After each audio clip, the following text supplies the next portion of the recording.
Hi guys, I'm live. How you guys doing? Um, I just want to do some updates on some of the musical progress I've made today. I'm all the way home right now.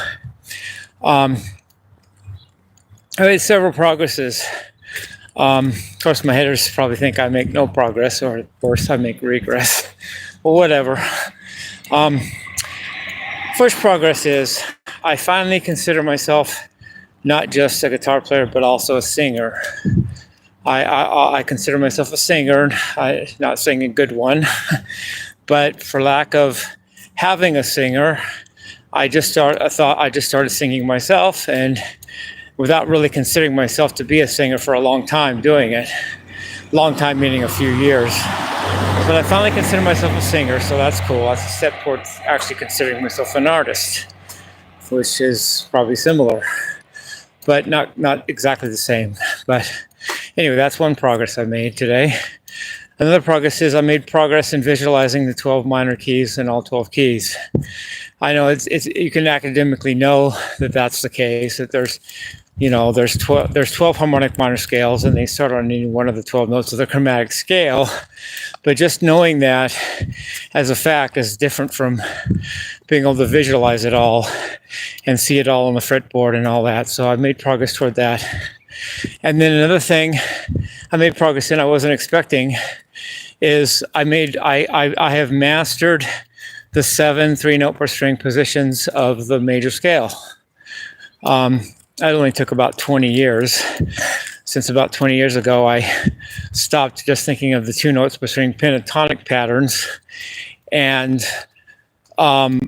started looking at the 3 notes per string, starting with the major scale. And it's cool to look at a picture of them and look at them and know that they're the right notes and be able to play them if you're asked to. But I finally totally just got it down. I just know those positions like the back of my hand, or whatever they say, or I don't even know what that means, or why do you know your back of your hand so well? But whatever. It might even lead to not using that as much. Once I've mastered something, my mind usually goes to other things that I want to do that are more interesting. Once I've mastered something, I often do something different. So who knows what that might be? Maybe playing more one note, one string at a time.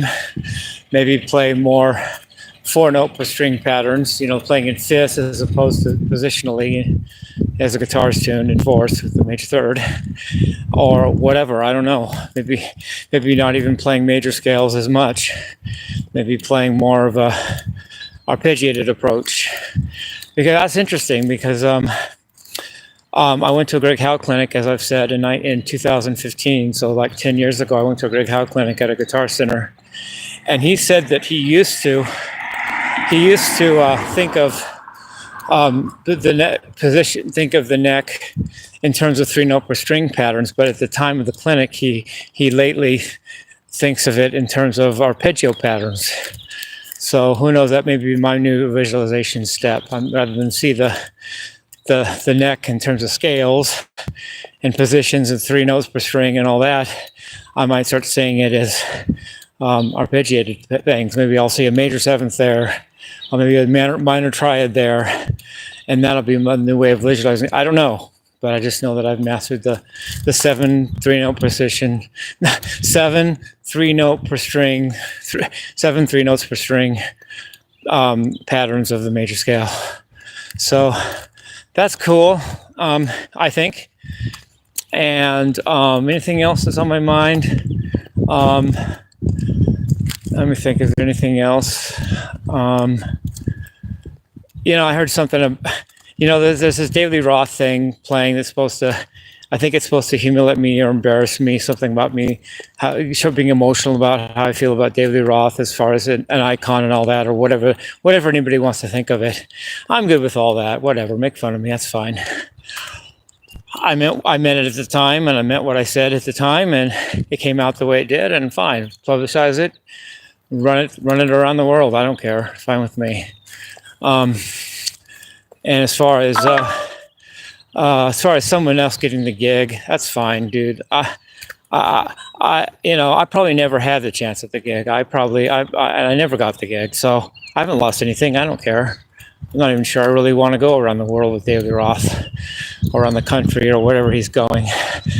I really don't like all the parts of the world and all the parts of, as far as weather and things like that. And I'm not sure I want to be on a bus with the same dudes in and out, day in and day out, over and over and over.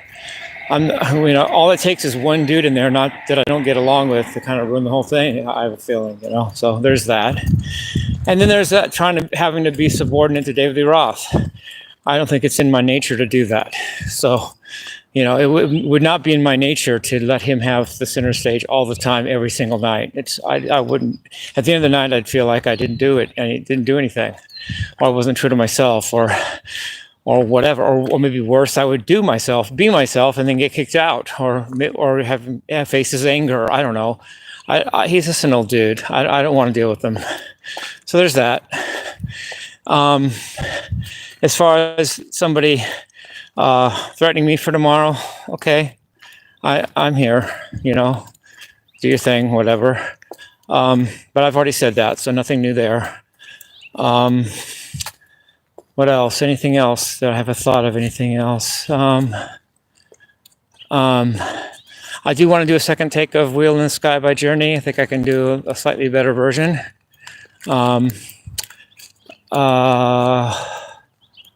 Anything else? I want to advertise the Raderator. I love the Raderator pedal. I use it in every one of my electric guitar playing on YouTube or otherwise.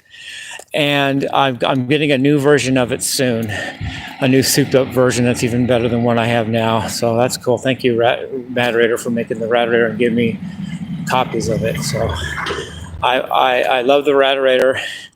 It's just the best distortion pedal in the world, and I haven't even tried the best version of it yet. So I think that's very cool.